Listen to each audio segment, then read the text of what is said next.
Hi అండి అందరికీ.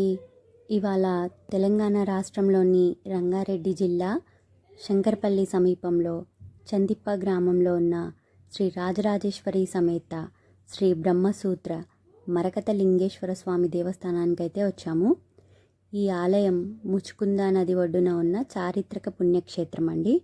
చందిప్ప గ్రామ దేవాలయానికి చాళుక్యుల చరిత్రతో గాఢమైన సంబంధం ఉంది.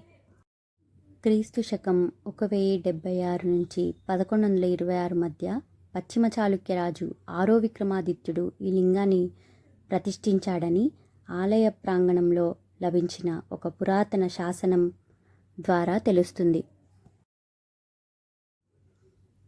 క్రీస్తు శకం 1101 సంవత్సరం కార్తీక శుద్ధ పంచమి గురువారం నాడు ప్రతిష్టా ఉత్సవం జరిగిందని అదే శాసనంలో స్పష్టంగా లిఖించారు.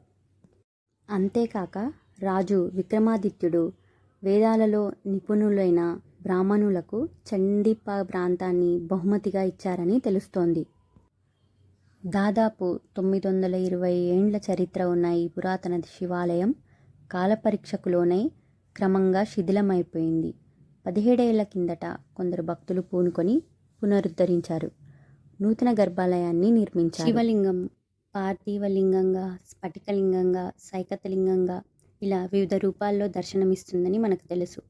అందులో మరకతలింగం ముదురు ఆకుపచ్చ రంగులో మెరిసిపోతూ ఉంటుంది. మరకతం అనేది సంస్కృత పదం. దీని అర్థం పచ్చరాయి అని. హిందూ సాంప్రదాయంలో పచ్చరాయికి బుధగ్రహంతో సంబంధం ఉంది. ఇది అంతర్గత జ్ఞానానికి, సామరస్యానికి ప్రతీకగా భావిస్తారు. ఈ మరకత శివలింగంపై పవిత్రమైన బ్రహ్మసూత్రం నేరుగా రాతిపై చెక్కబడి ఉంది. ఈ ఒక్క లింగాన్ని పూజిస్తే 1000 శివలింగాలను పూజించిన పుణ్యం లభిస్తుందని భక్తులు నమ్ముతారు. పర్లిలోని వైద్యనాథ జ్యోతిర్లింగానికి, చందిప్ప మరకత లింగానికి చాలా పోలికలు ఉన్నాయని పండితులు చెబుతారు. ఈ చందిప్ప శివయ్యను పూజిస్తే పరిపూర్ణ ఆరోగ్యం సిద్ధిస్తుందని భక్తుల ప్రగాఢ విశ్వాసం. ఈ ఆలయానికి కాలభైరవుడు క్షేత్రపాలకుడు. ఆలయ ప్రాంగణంలో వెలసిన కాలభైరవుడు ఆవరణను 1000 కళ్లతో రక్షిస్తూ ఉంటాడని చెబుతారు. ఆదివారం కాలభైరవుణ్ణి పూజిస్తే సమస్త గ్రహదోషాలు తొలగిపోతాయని స్థల పురాణం. అంతేకాదు శివుడి కుమారుడైన సుబ్రహ్మణ్య స్వామి ఇక్కడ నాగుపాము రూపంలో సంచరిస్తూ ఉంటాడని ప్రతీతి. ఇక్కడ మరో ప్రధాన ఆకర్షణ తిరిగే రాయి. కాలభైరవ స్వామి వద్ద ఒక రాయి ఉంటుంది. భక్తులు పూర్తి భక్తితో తమ కోరికను స్వామికి విన్నవించి తాకినప్పుడు కోరిక నెరవేరితే రాయి తిరుగుతుందని హైదరాబాద్ వాసులు వివిధ మార్గాలలో ఈ క్షేత్రానికి చేరుకోవచ్చు. హైదరాబాద్ నుండి 40 కిలోమీటర్ల దూరంలో ఉంటుంది. మెహదీపట్నం నుండి 505 బస్ ఎక్కి శంకర్పల్లిలో దిగి అక్కడి నుండి చందిప్పకు ఆటోలో వెళ్ళాలి.